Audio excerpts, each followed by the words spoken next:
ಕೇಂದ್ರ ಸರ್ಕಾರದ ವಸತಿ ರಹಿತರಿಗೆ ವಸತಿ ನಿರ್ಮಿಸಿಕೊಡುವ ಯೋಜನೆಯಡಿಯಲ್ಲಿ ಅಂಕೋಲಾ ತಾಲೂಕಿಗೆ 2250 ಮನೆಗಳ ಗುರಿಯನ್ನ ಈ ಸಾಲಿನಲ್ಲಿ ನೀಡಲಾಗಿದೆ.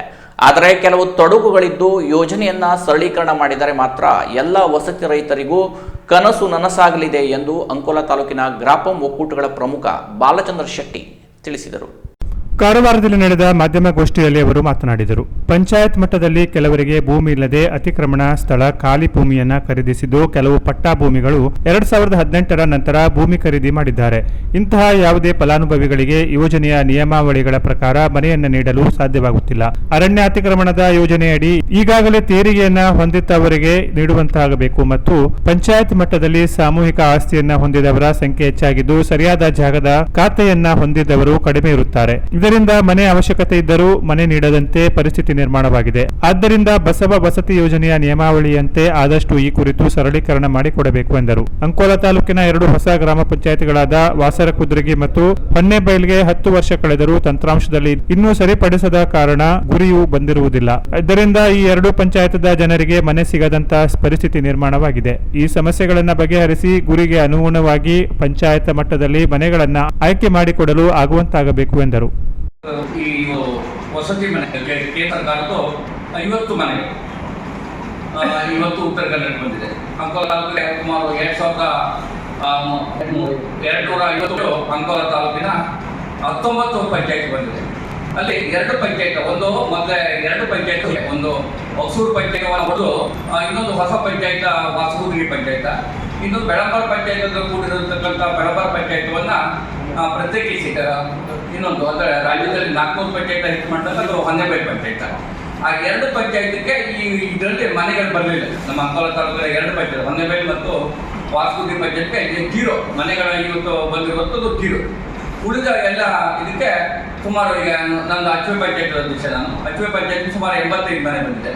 ಮನೆ ಬಂದರೆ ಈಗ ಮನೆ ಬಂದದ್ದು ಹೌದು, ಆದರೆ ಕೆಲವರಿಗೆ ಕೊಡ್ಲಿಕ್ಕೆ ಆಗ್ತದೆ. ಅದಕ್ಕೆ ಕಾರಣ ಅನೇಕ ಕಾರಣ. ಈಗ ಒಂದೇದಾಗಿ ಏನಾಗಿದೆ ಕೇಳಿದ್ರೆ, 2018ರ ಸರ್ವೆ ಮಾಡಿ ಇದ್ದವರಿಗೆ ಮನೆ ಕೊಡುವಂಥದ್ದು.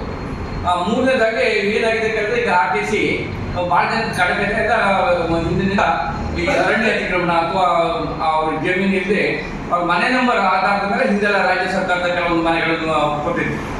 ಇವತ್ತು RTC ಇಲ್ಲದವರಿಗೆ ಮತ್ತೆ ಏನಾಗಿದೆ ಕೇಳಿದ್ರೆ, ಇವತ್ತು ಭೂಮಿ ಹಂಚಿಕೆಯಾಗಿ ಸಾಕಷ್ಟು ಜನ ಏನೋ ಸಾಮೂಹಿಕ ಭೂಮಿ ಇದೆ. ಸಾಮೂಹಿಕ ಭೂಮಿಯಲ್ಲಿದ್ದವರಿಗೂ ಮನೆ ಕೊಡ್ಲಿಕ್ಕೆ ಆಗುದಿಲ್ಲ ಈಗಿನ ನಿಯಮದಂತೆ. ಅದಕ್ಕಾಗಿ ನಮ್ಮ ಉದಾಹರಣೆಗೆ ಪಂಚಾಯತ್ಗೆ 100 ಮನೆ ಬಂದರೂ 10 ಮನೆ ಕೊಡ್ಲಿಕ್ಕೆ ಆಗದಿದ್ದಂಥ ಪರಿಸ್ಥಿತಿ ನಮಗೆ ನಿರ್ಮಾಣ ಆಗಿದೆ.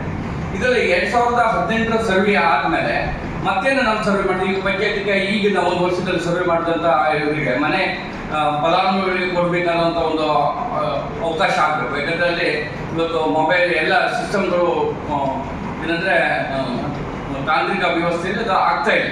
ಅದಕ್ಕಾಗಿ ಒಂದನೇದಾಗಿ ಭಾಳ ಕ್ಲಿಯರಾಗಿ 1 ವರ್ಷ ಇದು ಮೊಬೈಲ್ ಆ್ಯಪ್ ಸರ್ವೆ ತೆಗೆದುಕೊಂಡಿದ್ದು, ಅರಣ್ಯ ಜಾಗದಲ್ಲಿ ಹಿಂದೆ ಕಚ್ಚಾ ಮನೆ ಇರ್ತದೆ, ಅವನಿಗೆ ಮನೆ ಕಟ್ಕೊಳ್ಳಲಿಕ್ಕೆ ಅವನಿಗೆ ಅವಕಾಶ ಮಾಡಿಕೊಡ್ತು ನಮ್ಮ ಮನೆ ನಂಬರ್ ಆಧಾರದ ಮೇಲೆ. ಅಂದರೆ ಅವನ ಜಮೀನು ಇರ್ಬೋದು. ಮತ್ತು GPS ಮಾಡಿದ ಸ್ಥಳದಲ್ಲಿ ಇವತ್ತು ಏನಾಗ್ತದೆ ಅಂದರೆ, ಅವ್ನಿಗೆ 1 ಎಕರೆ ಜಮೀನು ಇದೆ ಜನದ್ದು. ಅಲ್ಲಿ ಒಂದು ಕಡೆ ಅವನು GPS ಮಾಡಿರ್ತಾರೆ. ಕಡೆ ಅದರ ಮೇಲೆ ಒಂದು 6 ತಿಂಗಳ ಮೇಲೆ ಮಂಜೂರಾದ ಮೇಲೆ ಅವ್ನು GPS ಮಾಡಿದಲ್ಲಿ ಮನೆ ಕಟ್ಟಲಿಕ್ಕೆ ಅವನು ಬೇರೆ ಬೇರೆ ಕಾರಣದಿಂದ ಸ್ವಲ್ಪ ಬದಲಾವಣೆ ಮಾಡ್ತಾರೆ ಒಂದೇ ಜಮೀನಲ್ಲಿ. ಅಲ್ಲೇನಾಗ್ತದೆ, ಅದಕ್ಕೆ ಇಲ್ಲಿ ಅವಕಾಶ ಇಲ್ಲ. ಯಾಕಂದರೆ GPS ಮಾಡ್ತಾ ಇದ್ದರೆ ಅವರಿಗೆ ಬಿಲ್ ಬರದೇ ಇದ್ದಂಥದ್ದು ಜಾಸ್ತಿ ಇದೆ. ಹಾಗಾಗಿ ಇದೆಲ್ಲ ಸಣ್ಣ ಪುಟ್ಟ ದೋಷಗಳು ಸಾಕಷ್ಟಿದೆ. ಕೆಲವರಿಗೆ ಮನೆ ಮಂಜೂರಾಗಿದೆ, ಅವರ ತೀರೋಗಿ ಬಂದಂಥ ಮನೆ ಅಥವಾ ಪ್ರತಿ ಪಂಚಾಯತಿಗೆ ಬಂದಿರುವಂಥ ಮನೆ ಆ ಫಲಾನುಭವಿಗಳು ಸಿಗಬೇಕು. ಇಷ್ಟು ನಮ್ಮ ಕಳಕಳಿಯ ಮನವಿ. ಅಂಕೋಲಾ ತಾಲೂಕಿನ ವಿವಿಧ ಗ್ರಾಮಗಳ ಅಧ್ಯಕ್ಷರು, ಉಪಾಧ್ಯಕ್ಷರು ಇದ್ದರು. Canara plus news, Karwar.